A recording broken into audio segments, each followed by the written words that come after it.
How about an even bigger round of applause for Mike coming up right now? Come on up, Mike.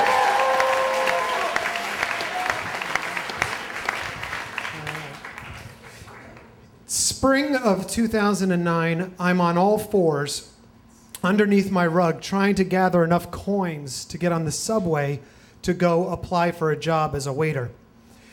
And I was not the only one, because every restaurant I went to, they were like, no, the job's gone, it's taken. We had dozens of people. We had bankers and secretaries. And this was spring of '09. This was a scary time, and especially for me, because unlike those people, I have no skills.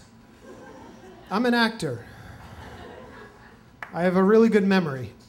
You know, that's, yeah. So, and the only other thing I had at that time was I had been seeing this girl, this beautiful dancer, for months, and just seeing her, and she really liked me, and she would always hint at, like, you know, are we gonna make this like exclusive? And I was just like, you know, I first of all, I had tried the girlfriend thing. I tried that, and I was burnt to crisp by my last girlfriend. And secondly, I didn't have any money. I mean, you know, what am I going to do? Take her on a dumpster run at Trader Joe's? No. Like, that's me time, you know? So, I go to the Sidewalk Cafe because they need a counter person. And I go in there with my resume, and there's 23 people ahead of me. And I'm at this point that this is it. And for those of you who don't know, it's an East Village dive that goes back to the 80s. But I need this job, and I say I got to do something desperate. So I ask the waiter for the menu, and I go in there, and I'm sitting down in front of the owner, this old Israeli guy. I'm 37 years old, and I'm sitting there. It's him and two young managers, a guy and a girl. And he looks at my resume, and he's like, okay, so you worked as a waiter a long time ago? All right. Okay, so we have your number. Okay. And then I just said, by the way, I memorized the menu. And they looked at each other, and the girl smiles at me, and she says, what are our salads? And I said, the Mediterranean, the Oriental, the Sidewalk, the Tuna, the Viennese, and the Caesar. And he says, what are our paninis? I said, the veggie, the Italian, the pini. And he says, what's on the pini? I said, skirt steak, avocado. And they can't believe this. The guy is rolling over in his chair laughing. And they give me the job. So, yes, thank God. I'm behind the counter, which is perfect for me because I'm not a people person, and the only people I have to deal with are on the phone. I take the phone orders, and then as people come in, I'm supposed to go up to them and say, hi, how many? Seat them. But it's grueling. I mean, after about 2 weeks of dragging garbage out to the curb at 3 in the morning and working from midnight to 7 in the morning on weekends, I just sort of start to settle into my shame. Like, okay, this was not in the plan, but this is where I am, and I'm eating, which it was a really big thing for me there. And I can now afford to take the girl I'm seeing out.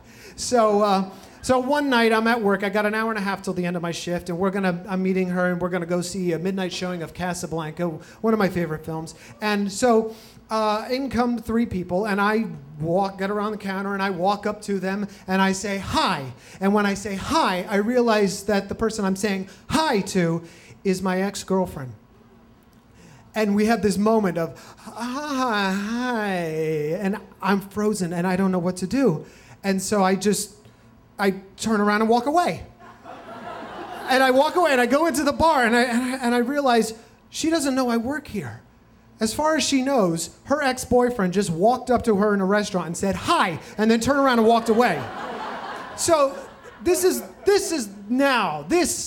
the worst moment in my life. This is the lowest I've gotten. But I tell the waiter, do me a favor, seat them outside, okay? And he does. He puts them outside. So now it can't get any worse than this.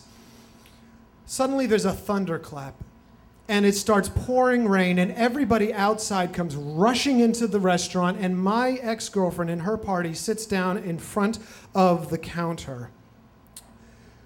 So I take out my cell phone, and I'm texting, where are you? Come quick. Come now. Please. Come now. I'll explain later. Come. Where are you? Are you almost here?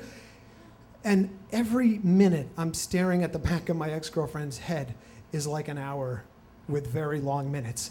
And it's like 20, 30, 40. Finally, she comes in the door and she's wearing this long cobalt blue maxi dress and this yellow fedora on her red curly hair. Just this stunning primary color ensemble. And she's slinking in, and people are turning and looking at her, and she comes up to me. She says, "What?"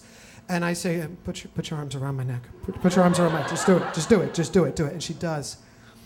And it wasn't about sticking it to my ex-girlfriend. All right, but it was more about this was the lowest in my life, and I needed a boost. And there she was. And we leave hand in hand, and we go to, of all films, Casablanca. I swear to God. And we're sitting there, and now I'd seen this movie a dozen times, but nobody has ever appreciated more when Humphrey Bogart storms up to Ingrid Bergman and says, "I thought I told you never to play that," and he sees her, and there's that sting. And it does. And he says, of all the gin joints in all the world, she had to walk into mine. And I look over at this beautiful girl out of the corner of my eye. And I think, I don't know what this is going to be the beginning of, but I think I'm ready to give it a try. Thank you.